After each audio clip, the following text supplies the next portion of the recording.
Hello, and welcome to the first episode of Hey Mama Rach. I'm Rachel Craig. I'm your host and wanted to start the postpartum journey, the postpartum stories with my first baby. I am almost 38 weeks with my second baby, so figured it would be a good idea to get this story out, and then we can do another one once I am a year out from this baby, which is wild to think about. So, the structure of Hey Mama Rach is pretty much just stories. So, it'll go however it goes with whoever we're listening to. But I wanted to start with quickly going into my birth and then go into postpartum and just things that stood out, things that were hard, things that were easy, things that I learned. And hopefully, through sharing my own experience, someone can learn something or they can know that they aren't alone if they are currently in that journey. So I'm glad that you're here and let's get going. So I went into labor spontaneously with my daughter at 39 weeks exactly. If you believe in due dates or the accuracy of them, I guess. So I was laying in bed, classic 3 a.m., felt the period cramps, was like, okay, here we go, kind of new. My background professionally has been labor and delivery, postpartum, nursing, a little bit of NICU, nursery, working with babies. And so I had a good idea of what labor sort of looks like working in a professional capacity, but obviously had never personally been through it. So I wrote it out at home most of the day, tried to get in the bath. That didn't help. Kind of just did what I could to deal with the pain. I didn't really super prepare or do like hypnobirthing or anything like that. Once they started getting really close together and long, like even closer than 5 minutes, I was like, well, I don't want to be in a car doing this or like birthing a baby in the car, so we might as well go there. So we made our way to the hospital. My husband drove 100 miles an hour. I was on all fours in the back seat, just slamming into the window and the door at every turn. It's quite a chaotic ride. And we arrived, and I was about 5 centimeters when they checked me. There's a lot of beliefs on cervical checks. Coming into my second birth, I won't have them as often. They are so subjective. They're so different. Having done them like physically on women myself, someone will say that, they think it's 8 centimeters. And I'm like, oh, well, I thought it was 6. It's all kind of a guessing game. So anyway, they were like, do you want to stay? And I said, yeah, of course. We stayed there. I labored in the birth center there, tried to get in the tub, tried to deal with the contractions with nitrous oxide. Felt like I was doing pretty well. And then they just got to be 4 minutes long with like 10 seconds in between, 3-4 minutes long. And I didn't get a break at all. So finally hit my breaking point, asked for an epidural. I got that.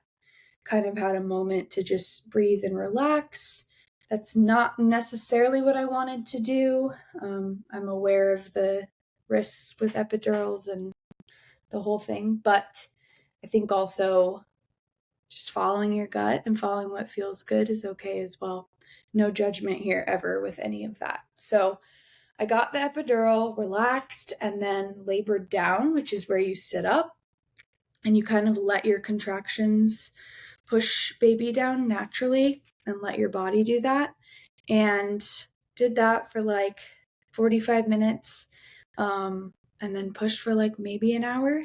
And we didn't know the gender of our baby. So my midwife was really good about working with me. She knew I worked in the space. I was very comfortable with things. That's what I liked about the midwives at this certain practice here in San Diego. She said, do you want to pull the baby out? And I was like, yeah. So her head came out, or we didn't know what the gender was, but head came out. And then I kind of reached down and grabbed under the shoulders and her armpits, pulled her out, and I saw a vagina, and I was like, what? Whoa. It's kind of just in your head. You literally don't know what you're having. I said, it's a girl. And I put her on my chest, and I didn't expect to go so medical in my head. I immediately switched into nurse brain. I was like, I hear some grunting, like, how are her respirations? I can't really see her. I want to stimulate her. I want this nurse to get off of me and stop rubbing her. You're annoying me. They haven't checked her temperature yet. What's her temperature? Why was I so worried about her temperature? I don't know. But she did great. She was on me the whole time, and she wanted to latch pretty much right away. I was just ready to cluster feed right from the beginning. So that's kind of a general, not detailed synopsis of my birth with Jamie. We moved into the postpartum room 2 hours later, and I distinctly remember getting there. And I can't even tell, it's so surreal. I have been this nurse for thousands of people where I'm on the other end, or I labor with them and bring them to their new room. But it was so weird doing it for me. I was like, okay, here we are. That thing was just inside my belly, and now they're out. And this is the part where I get emotional, because I remember being so tired. I hadn't slept or eaten in a long time. And I remember just looking at her, and I finally, I finally let myself love her and let that entire feeling just rush over me, because I had seen so many traumatic births. I had seen so many traumatic pregnancies that I didn't allow myself to love her yet. And I distinctly remember when that happened. And at the same point, this feeling of, I have never, pregnant crying and just mom crying.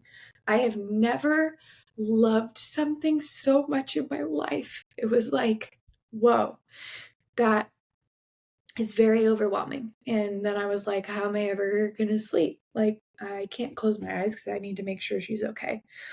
So anyway, all that's happening in the exhaustion of moving into the postpartum room, getting settled, and she just wanted to breastfeed a ton.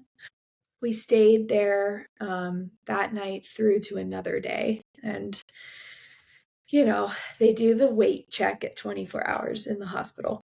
And when Jamie was born, she was swollen. When you get an epidural and fluids, the babies all take in that fluid. Of course, they're in there with you.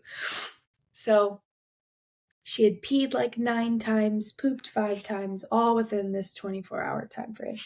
So they weigh her, and they're like, she's lost 8% since her birth. And I'm like, yeah, that's all the fluid I got. So her birth weight's probably not super accurate. Oh, okay, well, lactation's going to want to come by and see you. And I was like, okay, that's fine. I know how it goes.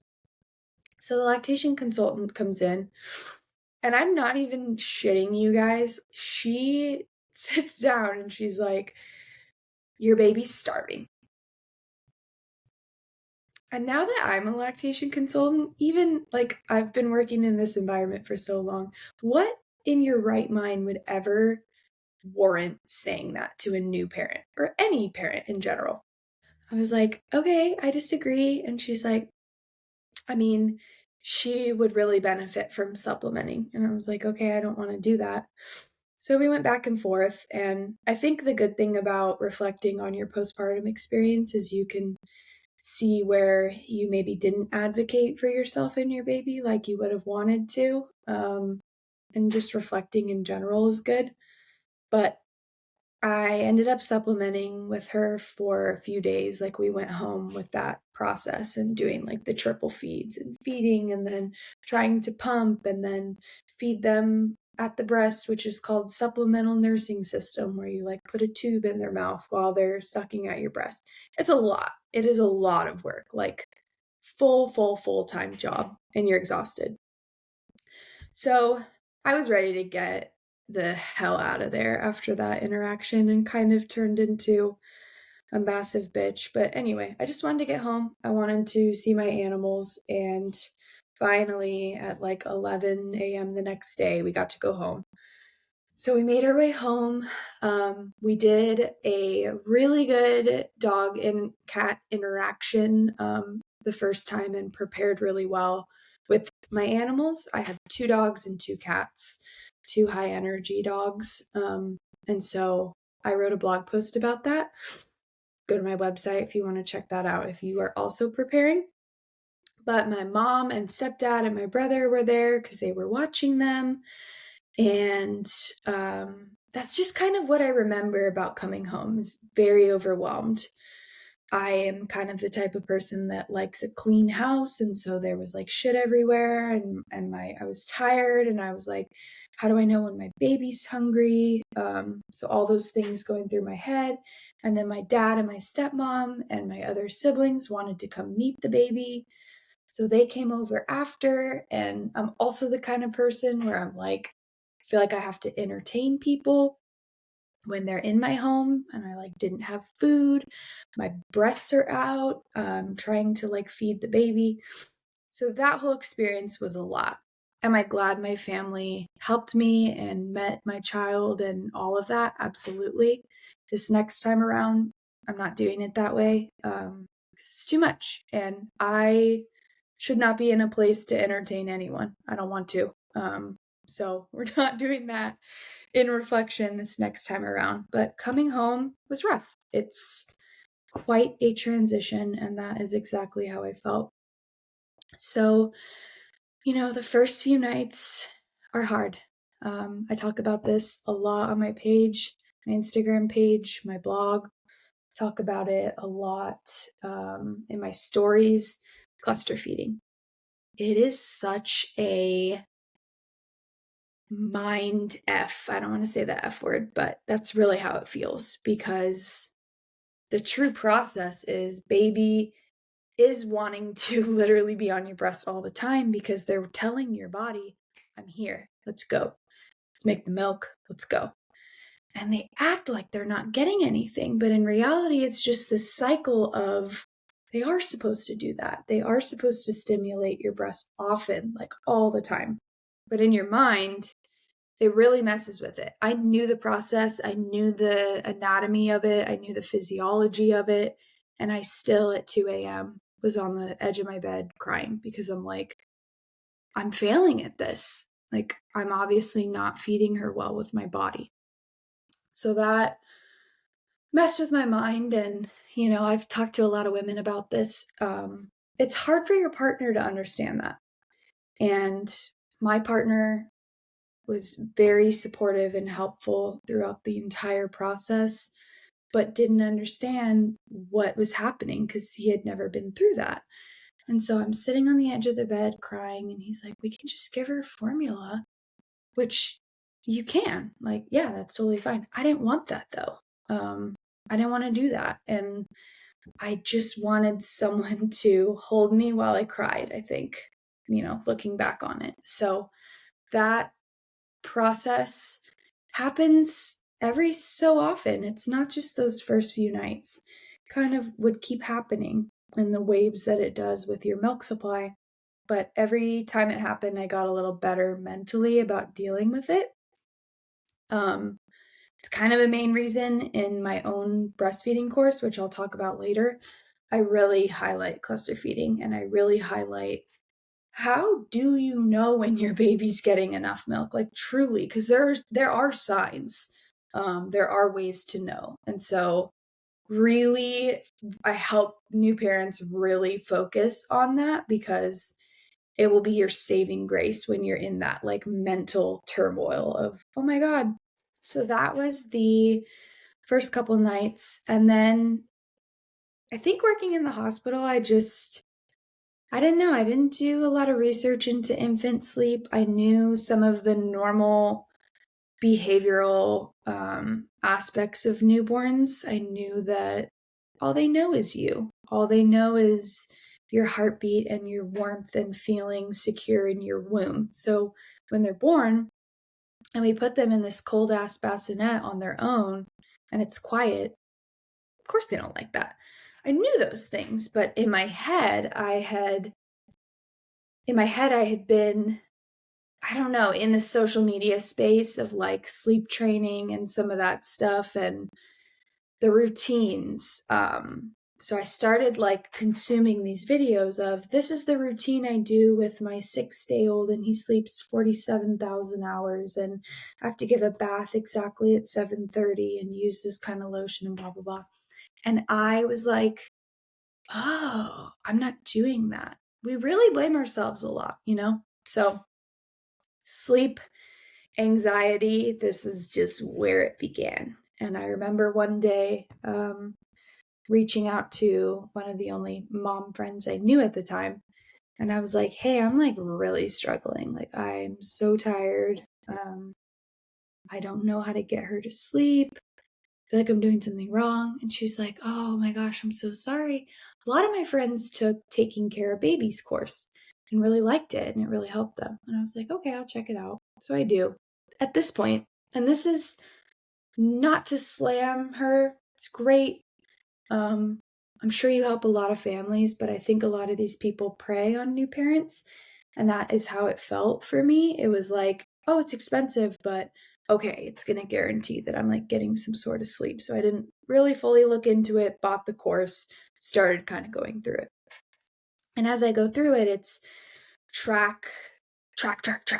Use the app. So I'm using the app. I'm tracking everything. I'm tracking exactly when she wakes up. I'm tracking how long, just like on my phone all the time on the app. Tracking wake windows and leaps and all the things. And going through the course and shushing, which I already kind of knew, but putting her down in the bassinet, not looking at her if she's crying, and going through the what is that called? Eat, play, sleep. Now that I think back at it. And this is like totally not to, you know, crap on anyone or like their programs or what they use. But for me, thinking back, yikes. I just want to be like, Rach, don't do it. But doing all that stuff and mentally, I was not okay. I was not okay. I had so much anxiety. If she didn't sleep well during the day, the absolute dread that would come over me thinking about nighttime, it was like a black cloud. I just could like feel it come over my body. And I blamed myself for everything, every nap. My daughter, you know, I know this term now, but my daughter was a low sleep need baby and she didn't need the same amount that these people were saying. And so you pair that going on and the anxiety and not wanting to go anywhere because I want her to sleep with my husband being in the Navy, getting 2 weeks of leave. And then at the same time, we're renovating our house still. So we have nothing in the backyard. He's building a pool, turf. So any moment that he is home, he's trying to get this done for our family so that he can be done with that and then focus on the baby. And so I'm just kind of doing it on my own, and the rest, when your partner's going to work and doing other things, you can't just be like, hey, you take the baby, I'm going to go rest. I didn't have that. So the combination of both of those was a lot now that I think about it in that first month, second month. Finally, by about, I want to say that stuff, and I finally started to feel confident maybe around 4 months. It was just a switch of trusting my gut. And that's why I talk about it a lot. I was like, no, all of this feels wrong. I want to connect with my baby. And so I would look at her and I started to realize I knew when she was tired by looking at her. Red eyebrows, fidgety movements, whatever it may be. I knew.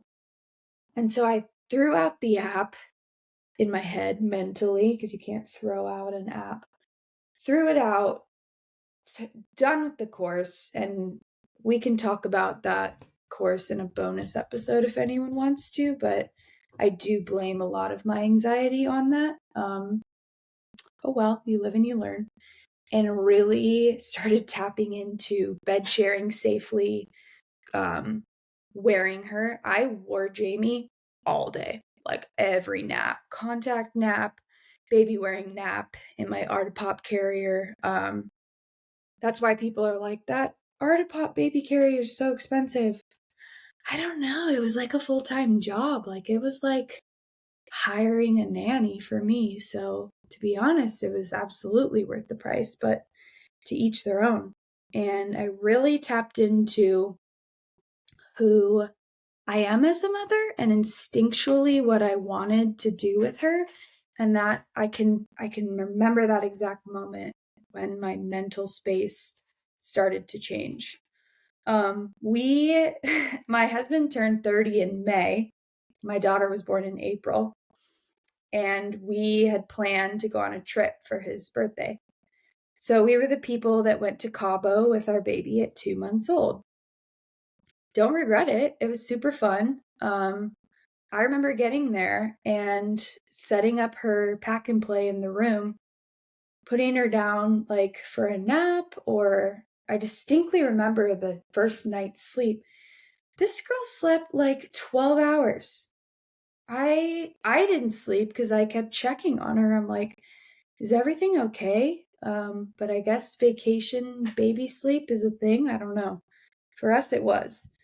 I baby wore a lot. I pretty much sat in the shade because it's Cabo and I have a 2-month-old. But all in all, traveling was super eye opening. I really enjoy traveling with young babies. I know a lot of people might not. The flight was easy. She was just on my boob the entire time, slept, and we just kind of went with it. I'm really glad we did that trip. And now that I'm having another baby, granted, I have a toddler, we can get into traveling with a toddler another time. But now that I'm having this other baby, I'm like totally down for traveling and camping, and taking those first trips as a parent can really help with your confidence level. I guess it can make or break it, but I'm glad we went. I knew that I wanted to do some sort of physical therapy. I never had really good experiences in America with insurance covered physical therapy. I know there's great physical therapists out there. Most of them I've had to pay out of pocket. And so I wanted something that was like easy and I could do at home, but also was like good and worth it. And so I'm doing research one day, or actually, it was a doctor that I follow just had a baby. She said, I'm doing this Mutu program. And I was like, that's cool. I'm going to check it out. They're UK based. I love Harry Potter. So I was like, this is meant to be. I sign up right away. The app downloads on my phone, or I could do it on my computer too. And it was this just like core strength building program. And they had this whole community of like people talking about how they were doing meal plan ideas or like eating nutritious foods. And they slowly eased you into the program, talked about walking. And I'm being dramatic again. It changed my life. Like doing pelvic floor physical therapy, everybody needs to do it. And Mutu's making it easy. They're making it simple for you to do it where it's convenient for you and at what I think is a super affordable price. I'm going to link this in the resources as well, but I'm doing this program again with my second baby, so you can follow along with me as I do the journey. It was such like, I hate talking about women's bodies. And so I'm trying to not like get into like a physical element of it, but I could feel my core heal after I did this program. I could feel everything come back together. I never struggled with painful sex. I never struggled with peeing myself. I never struggled with those things because I did that healing process slowly and with a program that is evidence-based, and it's just really cool. So that was really, I'm really glad I did that when I did it and found that program within those first few months postpartum. Around 4 months, I can't even remember if I extended my maternity leave. the little amount that we get here in the United States or what, but at the time I was working for an insurance company. I was a nurse reviewer, so I would go through like medical charts and work with other physicians, and I worked from home. So in my head, while I was pregnant, I said, I'm going to go back to work and I'm going to hire either a nanny or my daughter will go to daycare. I was a daycare baby my entire life. I was like, that's what I'm going to do. Then I got connected to my baby, and leaving her with anyone felt like I was being murdered, to be dramatic. So the whole bringing her to daycare, and I didn't know the cost. I didn't know the wait list. I didn't know I was just in la la land my entire pregnancy, I guess. So going back to work broke my heart. I was like, I just want to be a mom. And I don't say that in a way that's like being a mom is easy, but I want my focus is her. She's my everything. Like, this feels wrong in my DNA. Something just does not feel right here. I know I'm dramatic. Don't worry. My husband tells me all the time. So anyway, I'm like, I'm just going to work from home with her. I'm going to watch her all day. My mom will sometimes help. Like, it's going to be great. It's going to be a blast. First day, it was like, am I going to sacrifice my relationship and my daughter's comfort, or am I going to sacrifice my job?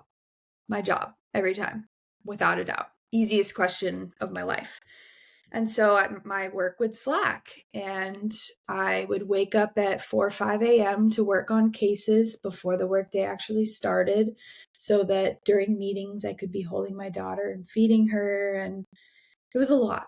My company was somewhat understandable. I had a few comments made that were like, during a meeting, one of the physicians was like, you look tired, or what? Like, being a mom is hard? That's what he said to me. And I was just like, stay professional, Rach. Stay professional. So that went on for, in my head, I tried longer than probably was actuality. Probably a month, maybe 2 months. Had some life things happen. My grandma passed away, who I was really close with. And that was hard. My mom wasn't here to help with my daughter during that time. And I just went to my husband and I like randomly had this idea one day. I'm like, I want to start a business. I am so tired of all of this pregnancy help. And then you have the baby and it's like, bye, like literally pushing the wheelchair out of the hospital. Bye now, good luck. And you're asking your pediatrician, like, something's wrong here. Like, I don't know what's going on. And they're like, you're doing great. It's fine. Just give them rice cereal. Just let them cry.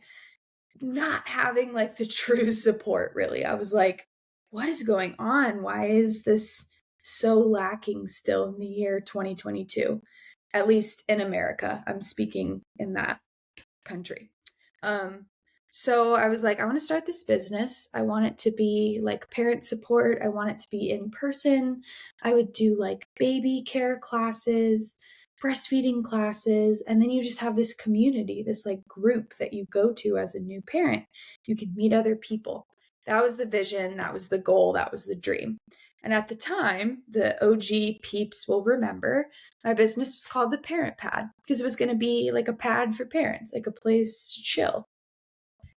Brick and mortar, which is when you have like an actual building, a business, is hard. It's hard to find the space, especially in San Diego, affordable, making it work with losing your job and juggling all of it. So that didn't work out.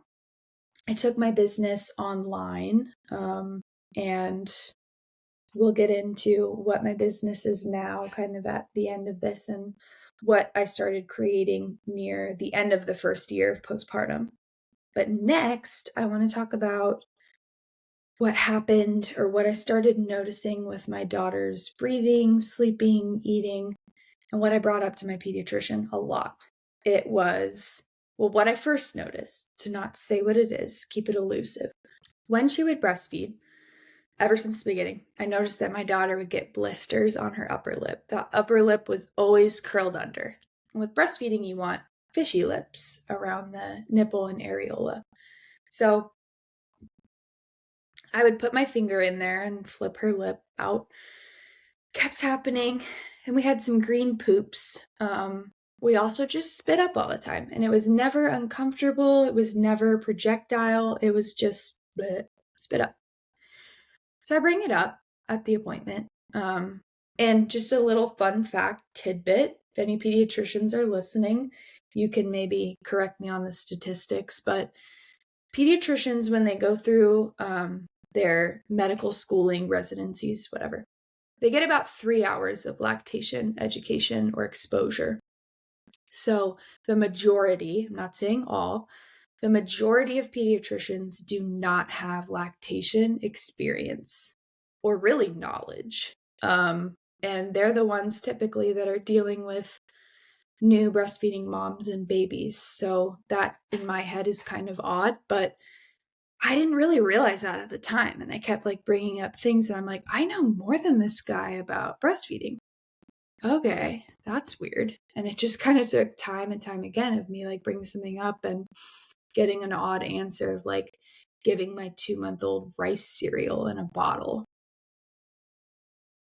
Pause for that because yikes. So I was like, no.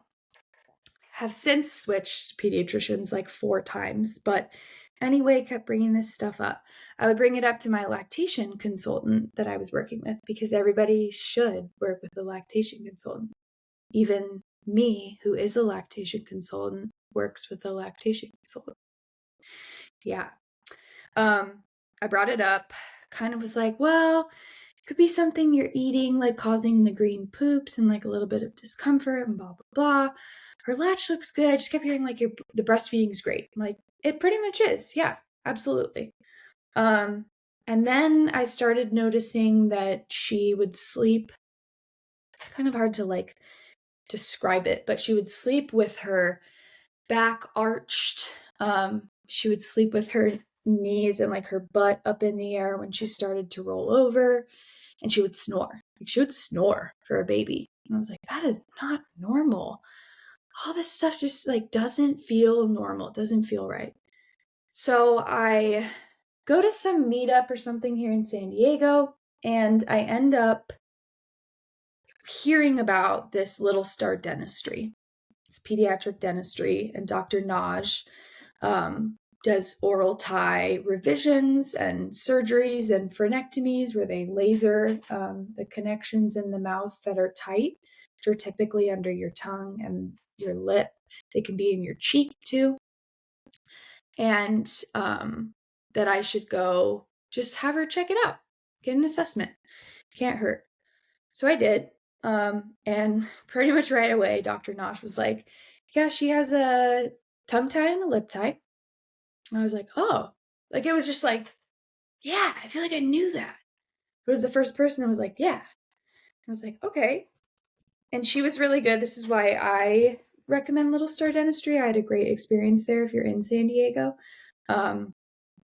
Really good about, okay, here's an occupational physical therapist that like we work with. I like them. I suggest them. There's like craniosacral therapy. Went into a lot of the body work, which is absolutely vital with oral ties.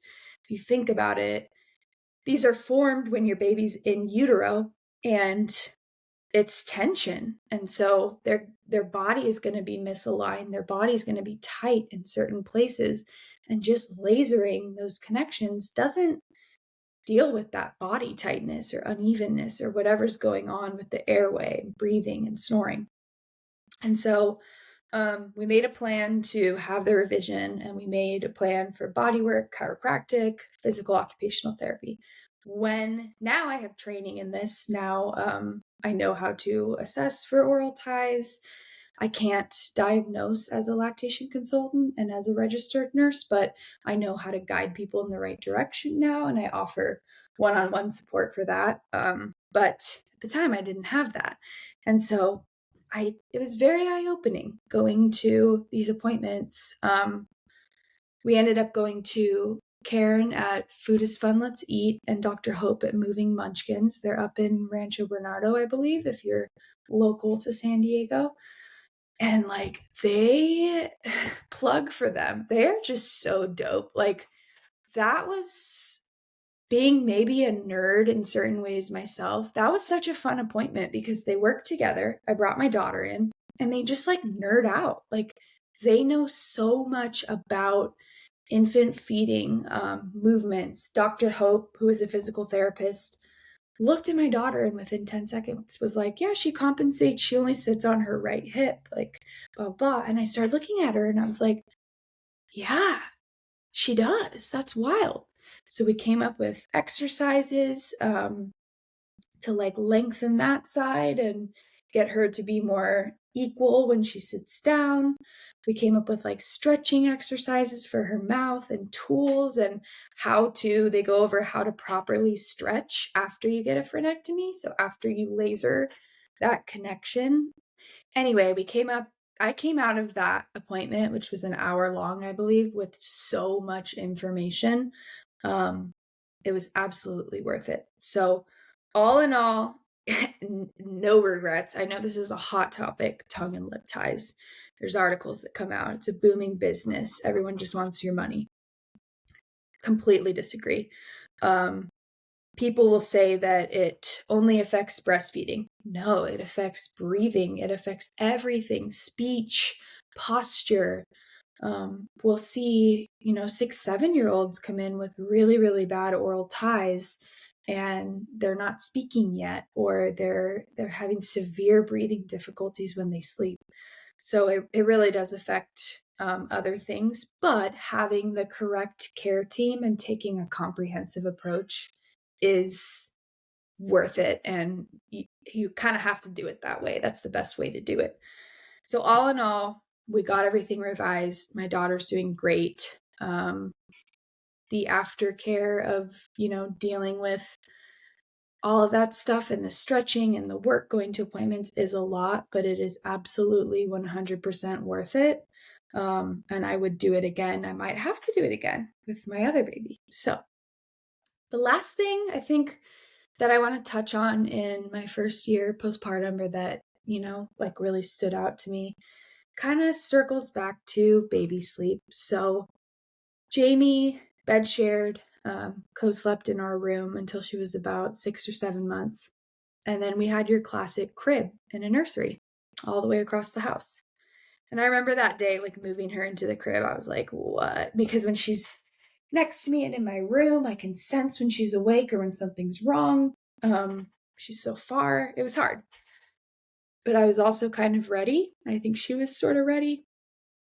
So we transitioned her to her crib, and I would pretty much nurse her to sleep in a rocker and then put her down in the crib. And we woke up all throughout the night, and I would go do that, process. And it worked for maybe a month. And then suddenly she didn't want to nurse to sleep. And I was like, shit, how do I, if I can't use my boob, what do I do? And then she didn't want to be rocked to sleep. Neither myself or my husband could rock her to sleep. And I was like, shit, what do we do? So we would like put her in her crib and try to like hold her hand. In the long run, she ended up coming into bed with us most of the time, or I would bed share with her in the guest bedroom. Yes, there are ways to safely do that. Just a little plug on that guy. I'm going to put that in the Co-Sleepies account, which is an account I follow and has great courses. I'm going to put that in the resources too. But we were kind of at this like standstill of this isn't working anymore. And then around 8 months, my husband was gone. And I remember just randomly waking up and looking at the baby monitor on my nightstand, and she's on the edge of the crib. And yes, it's on the lowest setting. I've had that comment said to me before. Yeah, no, the crib, it's on the lowest setting. She had climbed up and was almost out of the crib. I'm running across the house, just like boobs hitting my face, because breastfeeding moms, running across the house naked. And I get into her room and I get there before she falls. But I'm just sitting on the floor with her like, I didn't know this was a thing. Like, what's going on here? I was like, this isn't in the instruction manual that I didn't have. No one has and didn't read. I don't know where to go next. So I started kind of like deep diving, doing research. I wish I remember what account or like where I first saw this, probably TikTok, but I saw a floor bed, a Montessori floor bed. And I was like, that's kind of cool. Full mom deep dive onto this. What is it? Oh my God, is it safe? And I'm like, we have to do, this is it. Like, this is what we have to do. And so, show everything to my husband. I'm like, I don't even care. I'm just going to buy it, even if you don't want to do it either. So I was like, let's just make it her birthday gift. She's like 8 months at the time. I was like, whatever. We're going to drop all this money on it. Let's just make it her birthday gift. So I do research on the floor bed I want that has slats on the bottom, prevents mold. The railing is to standard code like a crib. Sizing of the mattress so that there's no risk of entrapment. Firmness of the mattress, which CoSleepy has a free resource on that about mattress firmness. So I will also link that, but do all this research, baby proofing, which there's not a lot of videos or that much guidance about like baby proofing a room. So I talk about it a little bit on my social media and my blog, but making sure the closets are secure, dressers fixed to the wall, all the cords are covered and fixed to the wall, the plugs are covered, there's no recliner in there, there's just books, there's no choking hazards. We put it all together and it's pretty dope. I think people agree. I took a video of the floor bed and it's viral. It's got like 20 million views on it. Are all the comments great? No, there's a lot of weird comments on there, but it's cool. And so I remember just looking at the setup like, wow, I'm proud of us. This is pretty dope.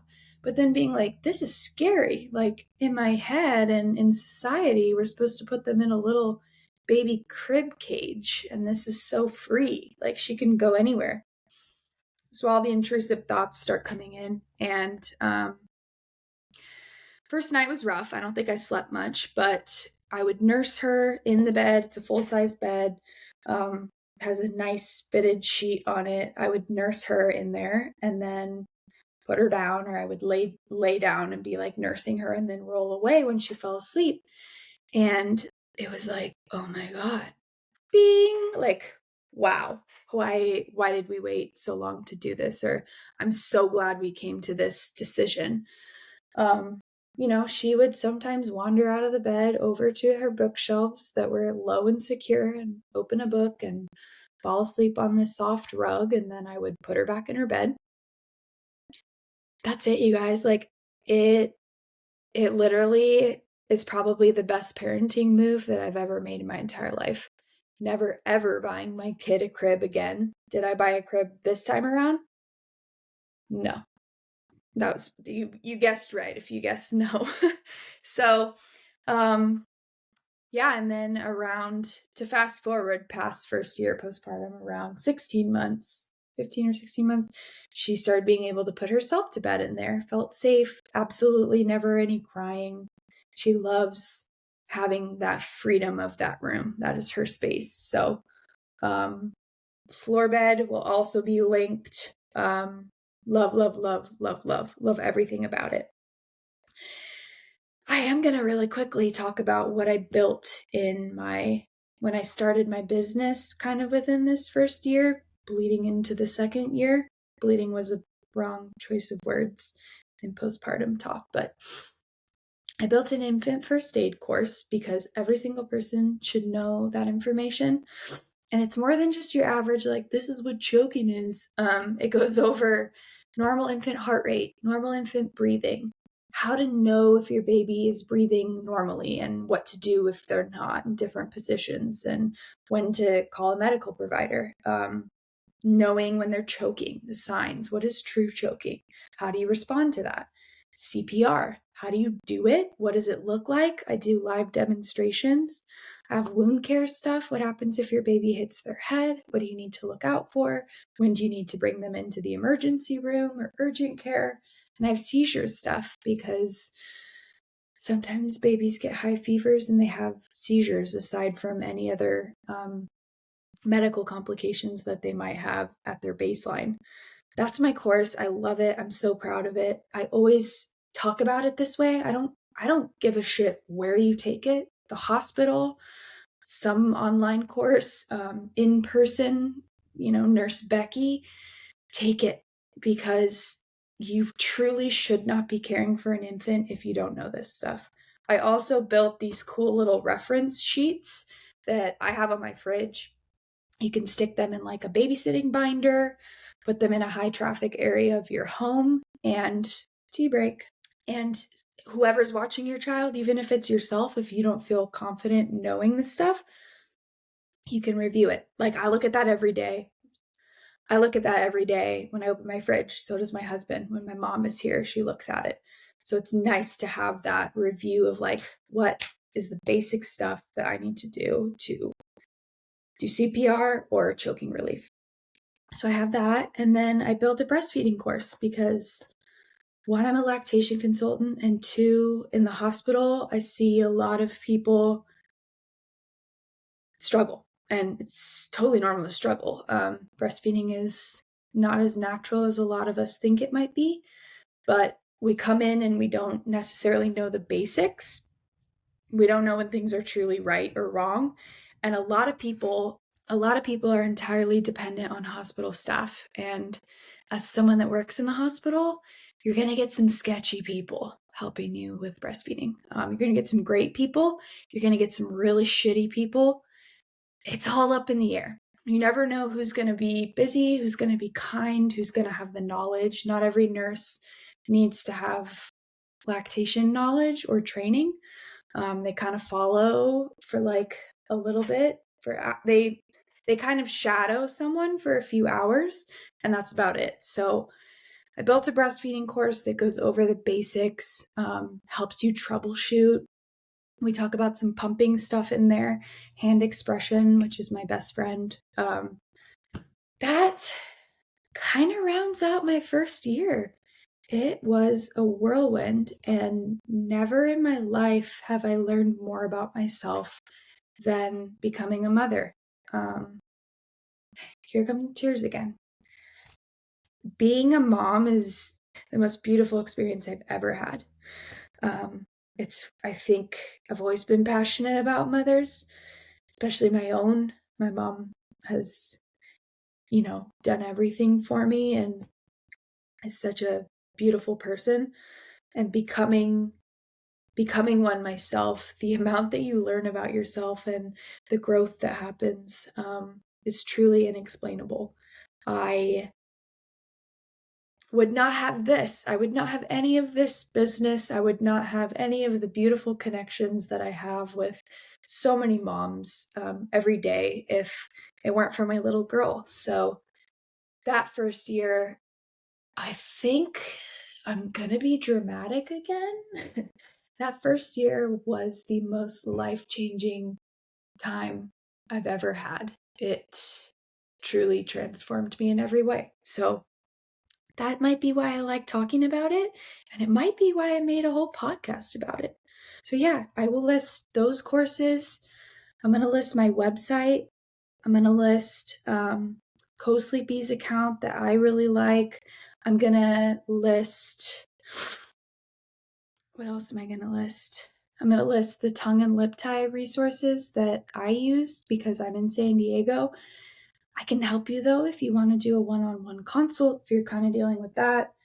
Just the point of the end of these episodes is to just like summarize. Here are the resources that I have that helped me get through this first year. If you need it too, it's there. So there's never any pressure. I'm not trying to come off like salesy in any way. And I am also going to list my floor bed and some of the child proofing, like safety stuff that we used in my baby's room. Comments are always going to be like open on these things. If you guys need lists for more, follow along on Instagram. I would say I'm the most active on that app. I'm a millennial, so TikTok doesn't quite work with my brain. not for me. So yeah, I'm very active on Instagram. You can always message me on there and I'll get back to you. And I'm so glad you guys, if you made it this far, I'm so glad you guys listened to my first episode, my postpartum, my first year with my baby girl, going into postpartum again. Feels surreal kind of, but I'm excited to do it again as a more confident and empowered person, which is what I want everyone to be.